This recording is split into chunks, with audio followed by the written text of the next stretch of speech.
So I felt like what went best in the first video was the story and frankly some of the intro and exit stuff was kind of lame, but this is the first episode and we had to get something recorded, and so I'm not sorry, but I would have done some things differently now that I know what I know. And so based on that, I'm just going to get right into it. In about 2021, I started compiling an outline. When you first start as a police officer, inevitably someone will tell you, hey, make sure you write down your stories because someday you'll write a book. And I didn't do that. But as I got older in my career, I did start to tell a lot of stories. And in 2021, I had the idea to write a book. And so I got on Excel. And luckily, sometime before that, backing up, I got into a notebook and I just started writing like a one line or a one word reminder of a story. And that ended up being several pages long.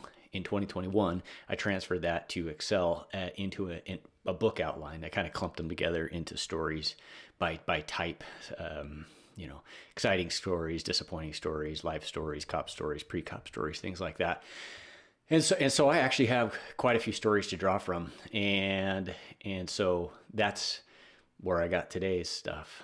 So when I was working on the road as a patrol officer a few years ago, let's say 7, 8, 9 years ago, I was alone in a single man car. It was nighttime. I got sent to a caller who was reporting a woman in the alley, and I don't remember what the report was, but I needed to contact her. She wasn't free to leave when I got there. And so she was committing some sort of crime. And so I got out of the car. She was very nervous. She was 20, 30 feet away from me as I was approaching on foot. I was all by myself. And I said, hey, you're not free to leave. And she takes off running.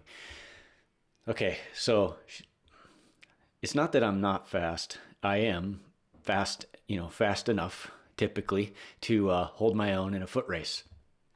But she got a head start. I'm not making excuses, but she had a head start, and she's barefoot and she's wearing shorts in a very flimsy shirt. She's obviously a drug user. She had that way better. She is running, and she's very fast. In fact, over the radio, those who remember this story recall me saying on the radio, I'm in foot pursuit. She's very fast.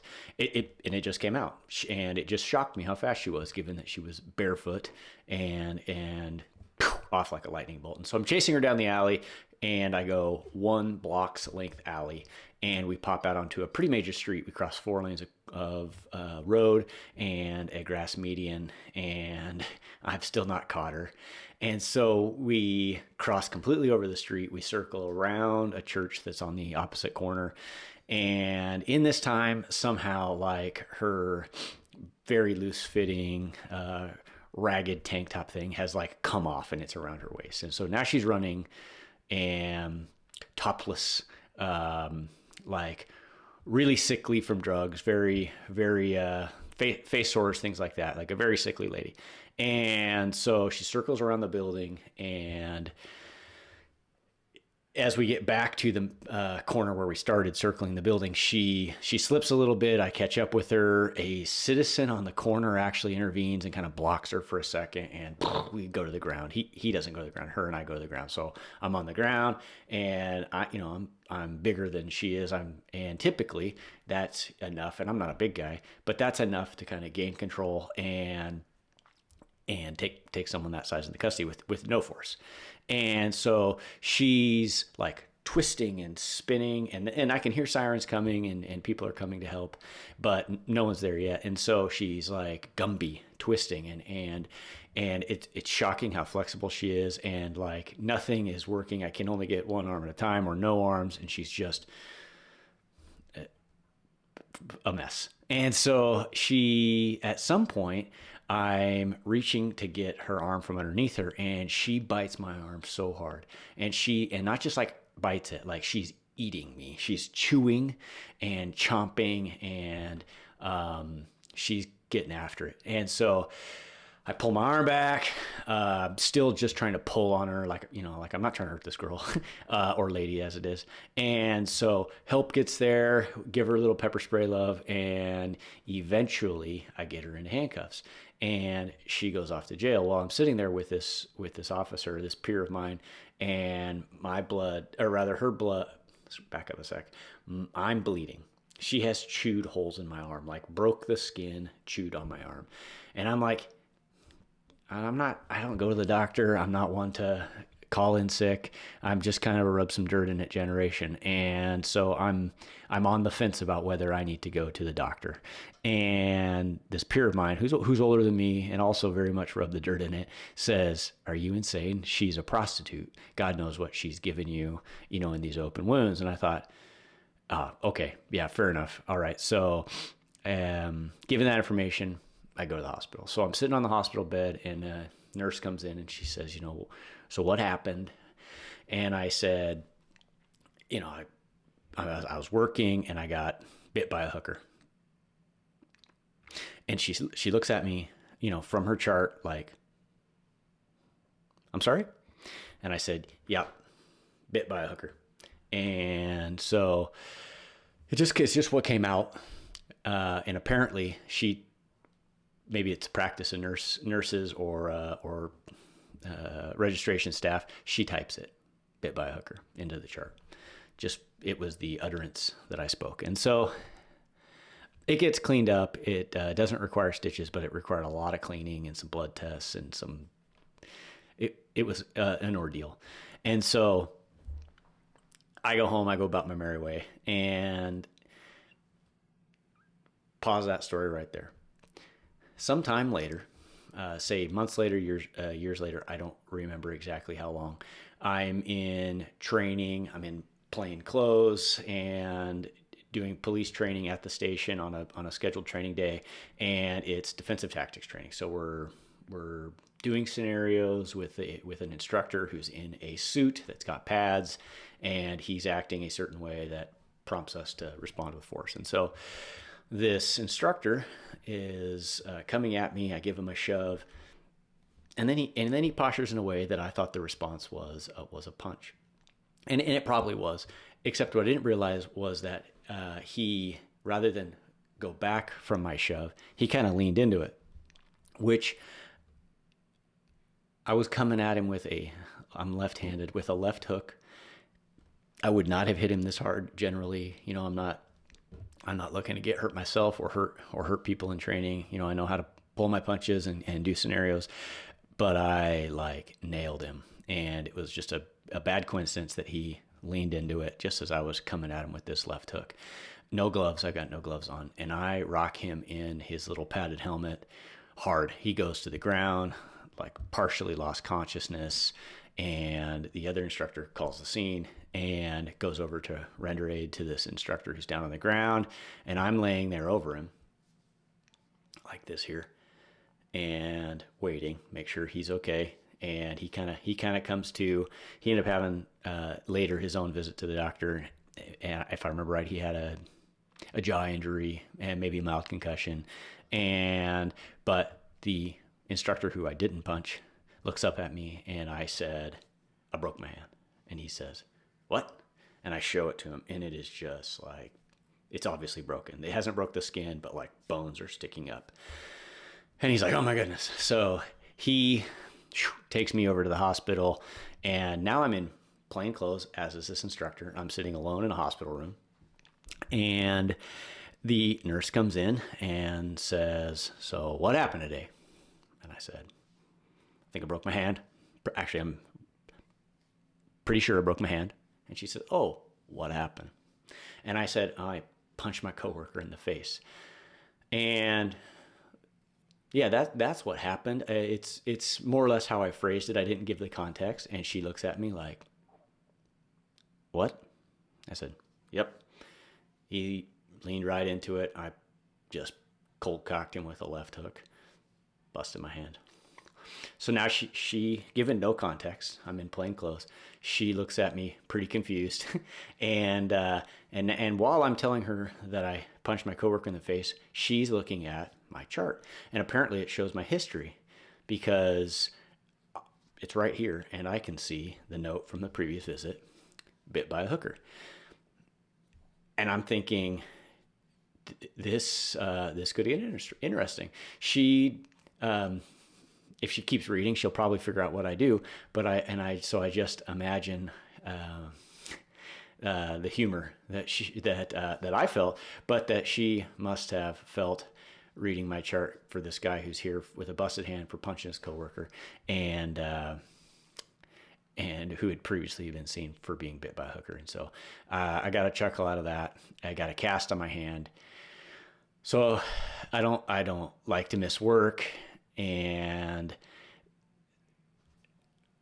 I'm annoyed that I'm in this cast. You know, all of the work I do requires not having a cast on. So I'm either home on sick leave or I'm in on light duty. It is an on-duty injury, so I opt for light duty, which at my agency was just sometimes it's just the worst, because we've got this guy who can do these menial tasks, these like horrible tasks that have just been piling up and usually involve like screening and throwing away old records or just poring over 100-year-old forms to see if we can get rid of them.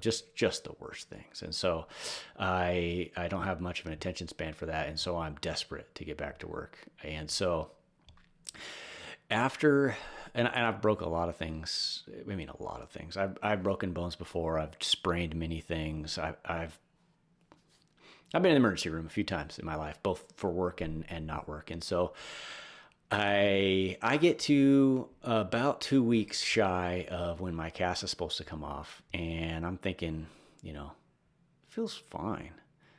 And so I get in my bathtub with a Dremel tool, and I start sawing my cast off. I also had like tin snips, like garage scissors, and I'm out there like, first of all, casts are really hard to cut, and I was pretty surprised. I never cut my own cast off. I've taken out stitches, I've done other things, but I've never cut a cast off until this thing.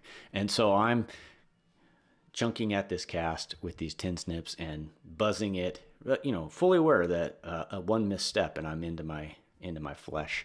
And so I'm buzzing this cast off, and I'm in the bathtub. Let me give you some context. The reason I'm in the bathtub is because it's making a huge mess, and I'm just trying to be aware of that, carefully considering my wife's not wanting to walk in on me sitting on the dinner table cutting a cast off, making a big dusty mess.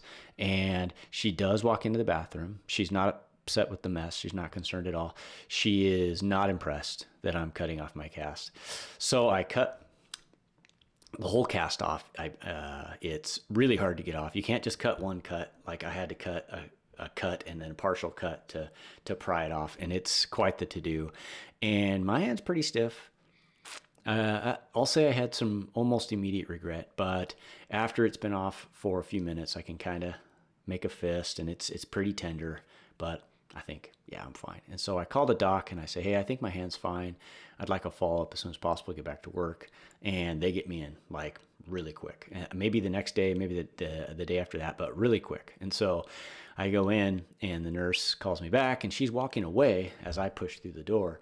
And just without even looking back, she says, still got your cast? And I said, no. And she goes, mm-hmm. Mm-hmm. Like she knew the type. She figured as much. Maybe it was something I said in an earlier visit. I don't know. But must be fairly common. She wasn't surprised. And so I'm like, hey, I think this thing's fine. They do an x-ray, and it's not broken anymore, but they are not impressed. But I tell them, like, I got this. We're good. So they sign me off. I'm back to work. I go back to work, say the following day or the next time I had a work shift. And so I'm back to work, and the very first night back to work is a SWAT call out. I'm on the SWAT team at the time, and we are at this house. It was an A-frame, if I remember right. And the call was prompted because some officers earlier had arrived to take someone into custody. There was an exchange of gunfire, and now the people inside are holed up. No one outside injured. But they lock it down. They call for SWAT. And so as that mission progresses, there's an opportunity where they want to deploy gas munitions using a 40 millimeter launcher. And that's one of my duties. And so I arm myself with the 40 millimeter launcher, and I'm going to deploy gas munitions, CS gas munitions, through a window. And the 40 millimeter has a fairly heavy trigger, and so I'm cranking on this 40 millimeter trigger, holding on sight, and it's an unpleasant feeling. I'm able to do it. I'm able to hold it on target, and I'm not missing. But it hurt. I mean, I had a teeny little tear in my eye, which I'm wearing a gas mask, so I got a teeny little tear in my eye, and I'm cranking these rounds off to the tune of several. Like, there's not a huge payload in these munitions, and so it takes a few per window sometimes to move people around inside. And so I might have cut my cast off a little soon. I don't have a time machine. Couldn't tell you if I do it again. I can tell you it hurt. It hurt bad. And so that happened. And then eventually we make entry. We know there's one more person inside, and we're making our way through. And this is not related to the hand at all, but this is how the mission concludes. We end up getting to a kind of the last room in the house where someone can hide, where they have to be. And one of the people in my element starts to pulls the pin on a flashbang. We're going to pull the door. Turns out to be like the tiniest room imaginable, and it was pretty unexpected. Based on the layout, it wasn't what we were expecting. It was a teeny little like utility bathroom, and no room for a flashbang. And the guy is laying on the ground unconscious at the door. And so he goes running off down the hallway. Of course, he's holding the spoon. If you know, flashbangs are just like a grenade. Ditches the flashbang outside, and this guy has overdosed on drugs. He's unconscious in this room. So now we're fully kitted up in a teeny little hallway with this unconscious guy who's just a giant. This was before the days when Narcan was readily available. No one had, maybe ambulances had Narcan, I don't know, but certainly police weren't carrying it at this point. And we yard him outside and do CPR. We ended up saving his life. So first night after cutting my own cast off, running the 40 millimeter launcher, super painful. Okay, so back to the hooker story. So that lady, she becomes pretty common in our community. We deal with her a lot. She's got some pretty serious issues, and she's also like a prolific criminal. And so we end up dealing with her different, not me again anytime in the short term after getting bit by her, but other officers have similar experiences with her, chasing her all over the place. Well, flash forward to, I'm working graveyard shift. It's the middle of the night, and a buddy of mine, a partner of mine, is on a traffic stop on the ramp to the emergency department at the hospital, and coincidentally the hospital where I went for treatment. And so I go wandering up he calls for a cover officer. I go wandering up to the passenger window, and there's this lady, and I'm like, I know this lady. And so I kind of motioned to him. I'm like, I know this lady. And he'd recognized her too, and he's already in the process of checking her for warrants, and she's got a felony warrant. She's wanted. And so I kind of take a step into a position where, because we know she runs, like every time our agency deals with her, she takes off running, and she's kind of a handful.